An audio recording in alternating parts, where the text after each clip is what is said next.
Greetings, Jelly Spoons, and welcome to this episode of Monday Madness. Can you tell the theme of this week? If you can't, you must be American. Hello! Welcome to this episode of Monday Madness, where I am Marcus Noyes doing crazy content for you guys. This month, the month of May, you guys picked the theme of dreams. And so, I am loosely tying that into the video I'm going to do today. So Eurovision happened. In case you were under a rock or something. Yep, Eurovision happened. Yeah, that was interesting. And as you can see, the countries I was supporting were Finland and Norway. Robbed. Both of them completely robbed. And what encompasses the theme of dreams more than Eurovision? The contest of dreams, where countries send in their biggest, boldest, and craziest, and we all compete for the title of biggest, boldest, and weirdest. Yeah, this fits the theme of dreams. I'm gonna make it happen. So what am I gonna do this week then? Well, on the theme of dreams, which totally works for Eurovision, I'm gonna take my 3 favorite performances and I am going to use the lyrics of their songs to create an improvisational story. This is partly because I do not have a lot of time this week. I'm filming this on Monday, the day you will be watching this, because I was away over the weekend, not just because of Eurovision, because of many other things, but I was away and I didn't have a lot of time, and the week before I was incredibly busy, so I am filming this, hello dog, I'm filming this very, very quickly on the Monday, so improvisational storytelling is something I'm very comfortable doing on the fly, and so here we are. Alright, so my 3 favourite songs and using their lyrics to create a story. I think I'm gonna have to roll a dice or something so that I don't get to choose what order they go in, but other than that, let's go. The 3 songs I'm going to be using are number 3, Lord of the Lost, Blood and Glitter. I love this German entry. I am really gutted they didn't get more points. I will be listening to them, and also they've done a cover of Cha Cha Cha, and it is perfection. My second song choice will also surprise absolutely nobody, given the flag on this side of my face, the green poofy sleeves that I'm wearing, and the fact that I have gone on about the song quite a lot of times already, and we're only a few minutes into this video. It is, of course, the Finnish entry, Käärijä, singing Cha Cha Cha. So who's my third option then? Well, you can see given how I've done my hair today. Or maybe you can't, because quite a lot of the singers have this kind of hairdo. My number 1 choice is this side of my face, Norway. This was the song that I voted for. I rang up and voted for this song because I thought it was just that damn good. Queen of Kings by Alessandra.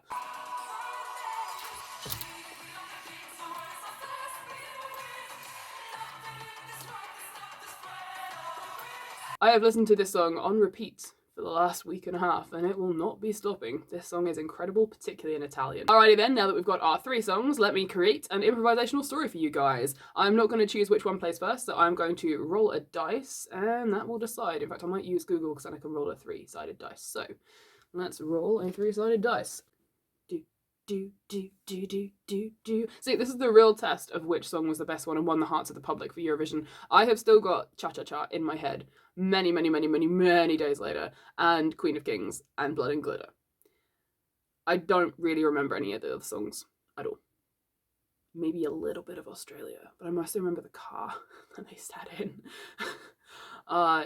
Yeah, if you played them, I'd probably remember them, but none of the other ones left particularly any much of an impact, including Sweden, but it's alright, I'm not going to get bitter about that. So I'm going to relate the songs to the 3 sides of the dice before I roll it. So number 1 is the one that I picked for number 1, which is Norway, Queen of Kings, and then number 2 is Finland, Cha Cha Cha, and then number 3 is Germany, Blood and Glitter. So if I roll a 1, it's Queen of Kings, number 2, it's Finland, etc, etc. Alright, so rolling the dice. We have got number 1. Alright, so we're starting with Queen of Kings. She, Queen of the Kings, running so fast, beating the wind. Nothing in this world can stop the spread of her wings. She, Queen of the Kings, broken her cage throughout the keys. She will be the warrior of the north and southern seas. Got raven hair, it's dark as night, icy eyes, out of sight. Her heart in spite is warm and bright. Her smile awakes the northern lights. Looking out, she calls, lie, lie, lie, lie, lie, who will conquer all? Her name is She, Queen of the Kings, running so fast, beating the wind. Nothing in this world can stop the spread of her wings. She, Queen of the Kings, broken her cage throughout the keys. She will be the warrior of the north and southern seas.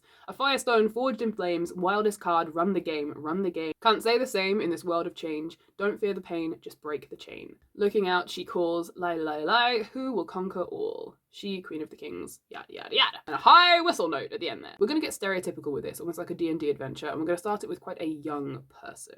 So, a female presenting person, uses she or she, they, whatever it is, and They are just starting out on this journey. They're breaking into the world. They're trying to make a big impact. Also, small side note as we begin, this is going to be a high fantasy story because it's me telling this story. Anyone who knows me at all will know that I do not delve into the worlds of reality. It bores me to tears. So we're going to be going high fantasy here. So like the start of a wild, crazy, magical adventure, maybe this person has just grown up, maybe they're a youngster, maybe they're a young teenager or a young 20-year-old or something. They have discovered that they've got some magic. This song really gives me sort of like earthy, grounded magic vibes, like someone who can blast rocks, maybe call down lightning, something like that. I'm not going to keep it as specific as, no, earth people have earth magic and sky magic and all this. Like, no. She can conjure maybe some small amounts of fire and lightning, sort of natural things. So she can't necessarily make someone levitate, but she could float them on a wreath of fire and blow them on the wind, that kind of thing. It is a Norway entry, but she sings about being the warrior of the North and the Southern Seas, and I definitely feel like this is someone who was brought up in a sort of small fishing town on the edge, sort of looking out at the ocean. Think Moana style, where they're looking out at the ocean thinking there must be more for me out there, and they want to travel over the seas and go to other places. Maybe they were brought up on a small island even. Maybe, yeah, it's a little island and they want to get off and see the world, so they can't even travel inland to have adventures. It's just this little island, that kind of thing. Maybe given that she's thinking things like Queen of Kings, maybe this character was born into a very sort of masculine hierarchy and she wants to break that. That's the chain she wants to break. So she's not literally chained, she's not being forced to do things. Maybe because of her position she was born higher up, but she feels like that's not enough. You can be born higher up, but she has no power,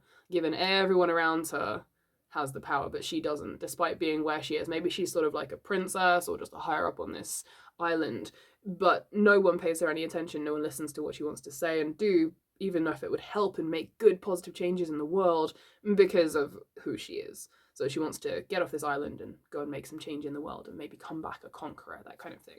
All right, maybe possibly a villain origin story here, but let's see what song they pick next. And just for proof that Norway deserve way more points than they got,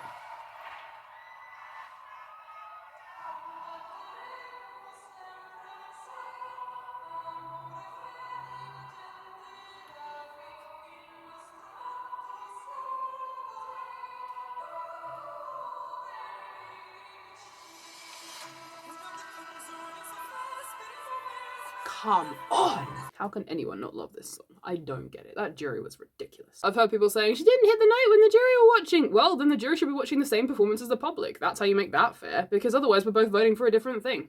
There you go, boom. So yeah, I would quite like to meet this jury. Just have a word.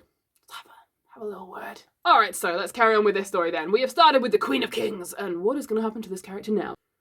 Number 3, that is Blood and Glitter.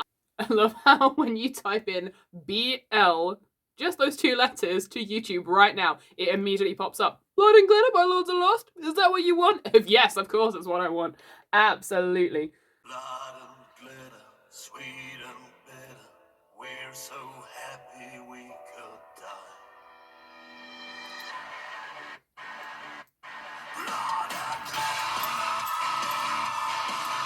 Kind of want to get my bass now. And look, I've even got blood on my bass strap. How perfect is that?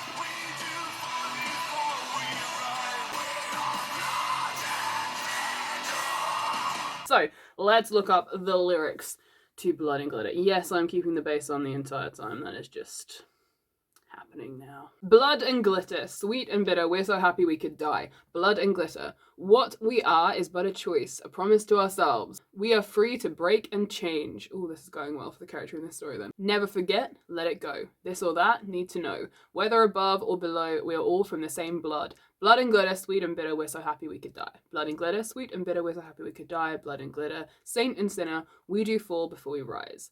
Ooh.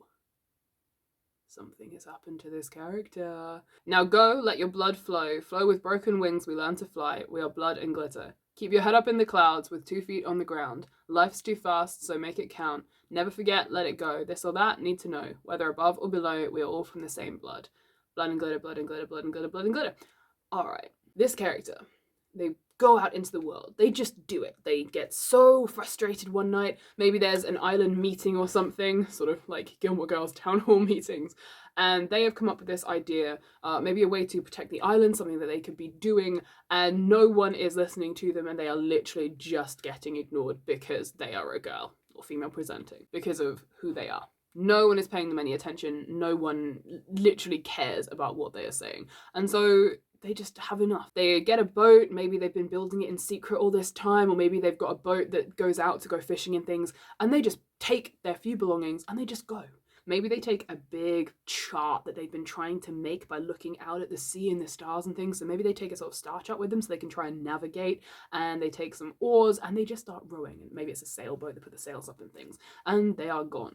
And it's probably very late at night, and so, yes, here we go, so blood and glitter. So they're looking up into the sky, and it looks like glitter. They're seeing all these stars. And they have, of course, seen stars before while they were living on their island, but something about this moment is different. As they start to sail away from this island, they look up into the sky, and they see this glitter. Do you get it? The glittering of all these stars, and it's almost like it's meant to be as a moment, because the wind that they're being carried away from the island on, it blows the clouds away, and you can see the moon sort of further off in the distance.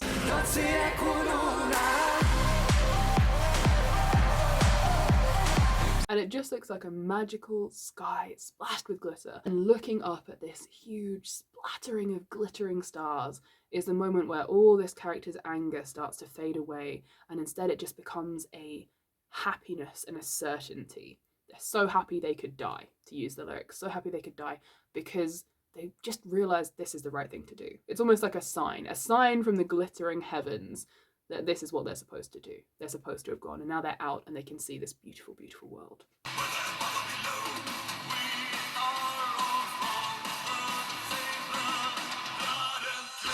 Alright, I've got a couple of ideas now.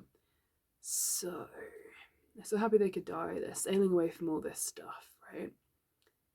Keep your head up in the clouds with 2 feet on the ground. So, they see this image of all these glittering stars, and that drives them on, and that image, that certainty, that sign from the universe that this is what you're doing and this is what you're supposed to be doing and this is right, that's what spurs this character on for the next few years of their existence. And whenever they're having a moment of doubt or uncertainty, or things are getting tricky and they just don't understand the rest of the world, they just think back to the seeing all those glittering stars and they think, no, this was my sign, I'm supposed to be doing this. So they've got their head in the clouds up there with the stars, but their feet on the ground, because they find land, and they find this huge, what they think is a huge island, but I mean, technically I guess all land is just massive islands, isn't it? But they find this massive piece of land, and they go and they explore, and they meet people, and they discover that there's a whole other world out there that is living, to them, way better than everyone on that island was living, mostly because her opinion is respected and listened to wherever she goes. So when this character comes to this piece of land, they start immediately trying to meet as many people as possible, to get as many opinions and thoughts and feelings as possible, to understand how the world is working.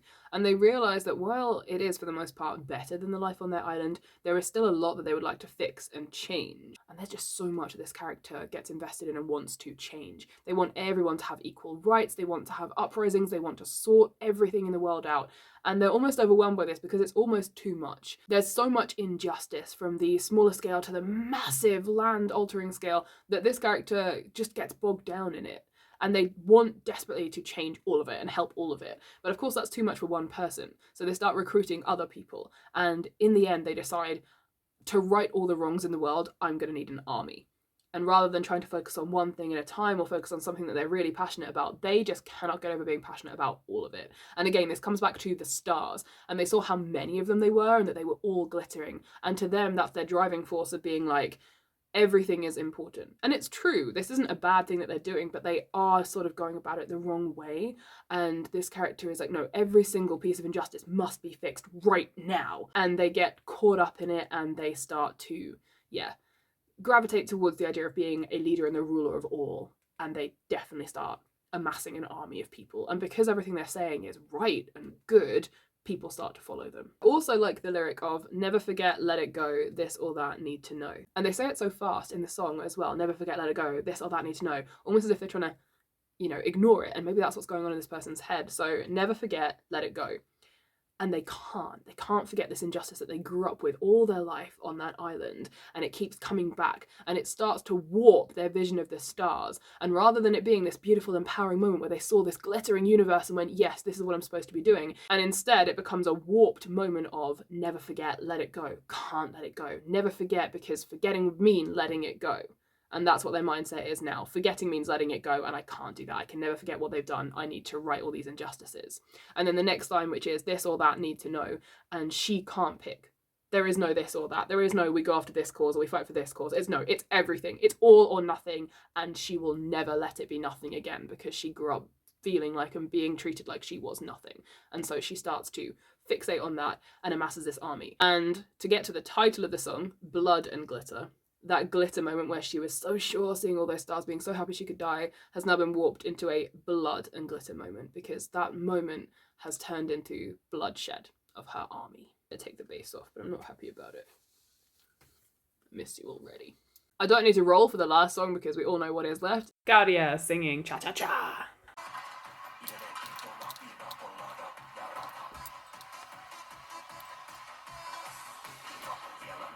Seriously, I want this song playing the moment I come out of my surgery in September.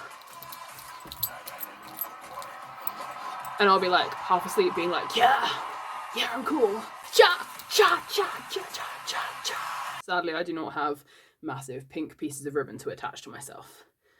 Or do I? Oh, that would be cool.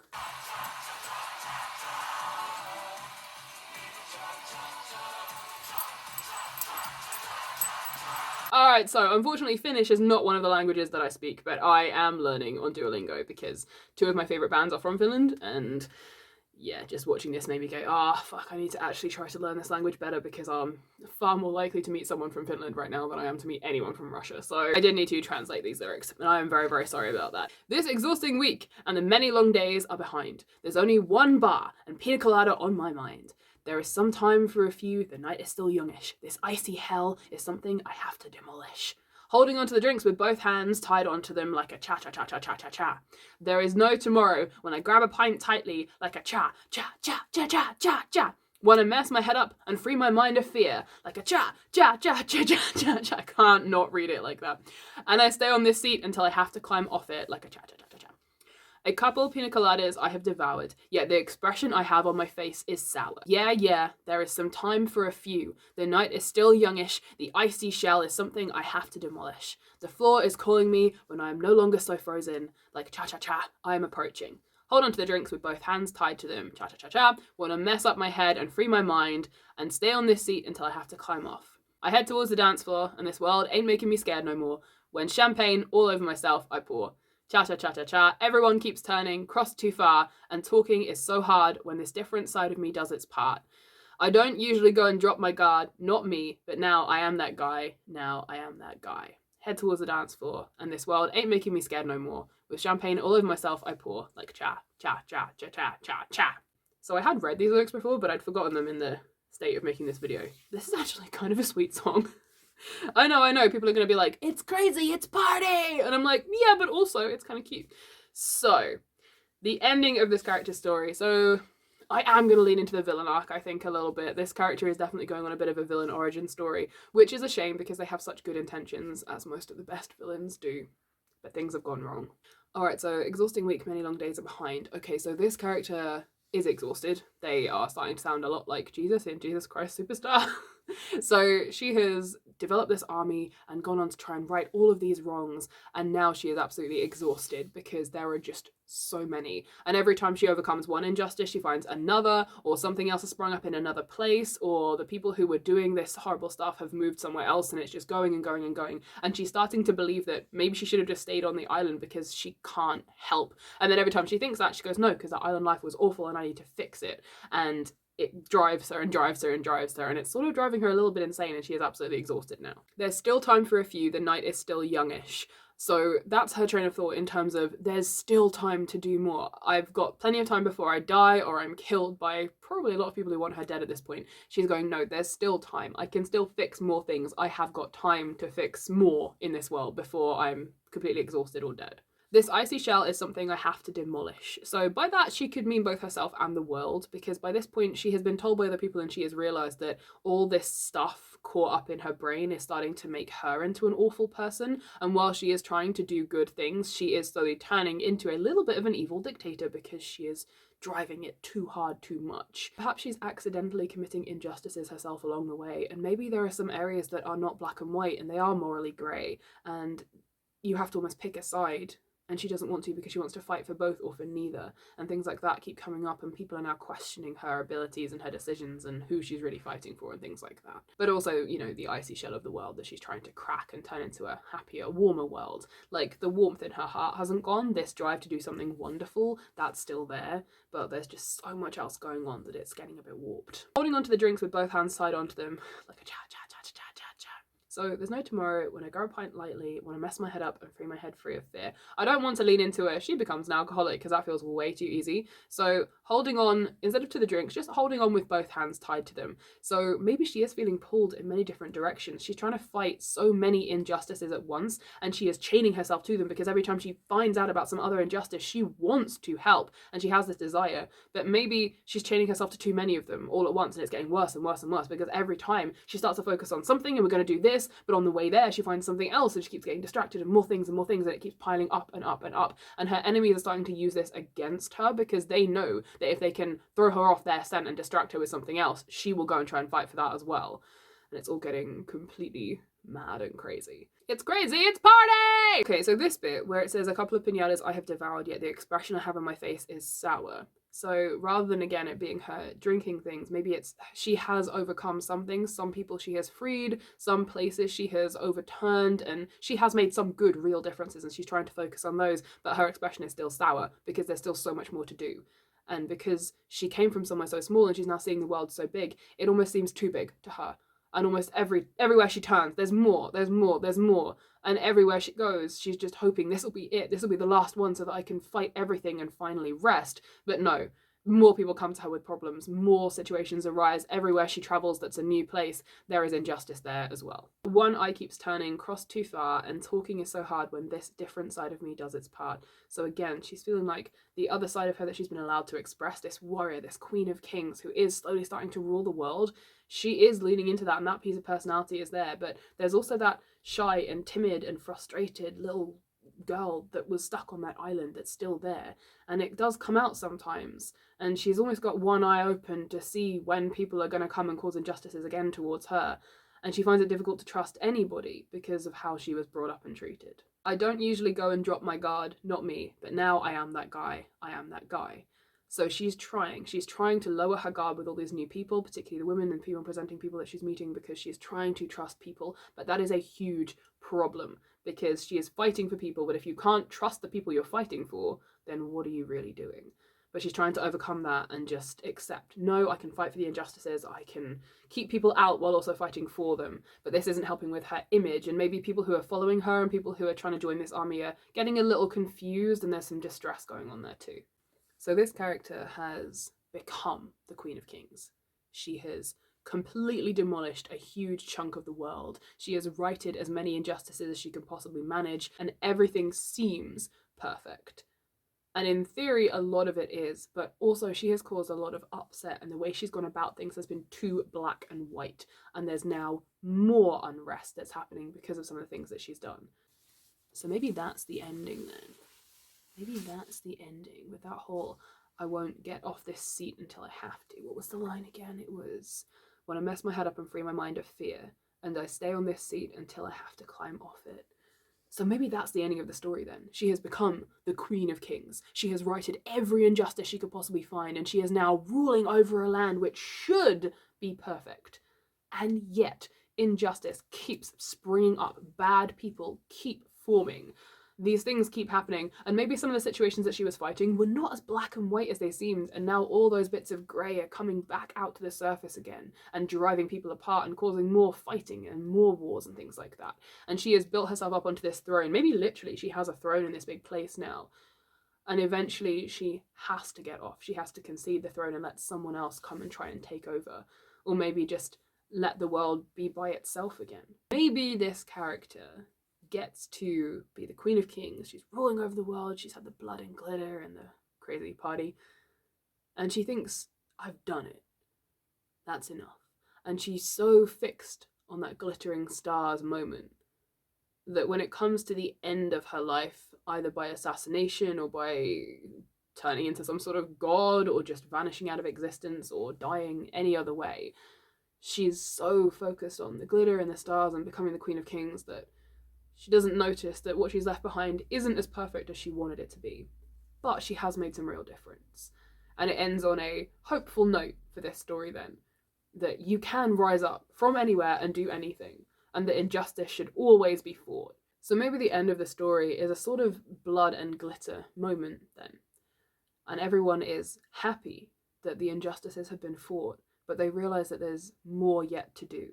It's never as simple as you fight the injustice and it's over. They must now work hard to maintain this good world that they have built, and they must keep it going and never let things like that happen again. Because while there is the glitter, there is also the blood that came before and a little bit after, and you can't wipe out one without the other.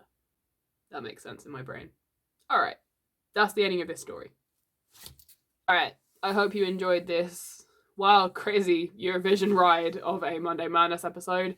That was a interesting story that we dived into with 3 of my favourite songs from the Eurovision Song Contest 2023. Let me know who you were rooting for down in the comments below. Let me know what you thought of this slightly weird story. Anything you would add to it, take away, etc., etc. Have a wonderful week, my wonderful jelly spoons. I love you very, very much, and I will see you next week for a probably a lot less crazy, maybe, episode of Monday Madness. Goodbye, my wonderful jelly spoons. Goodbye.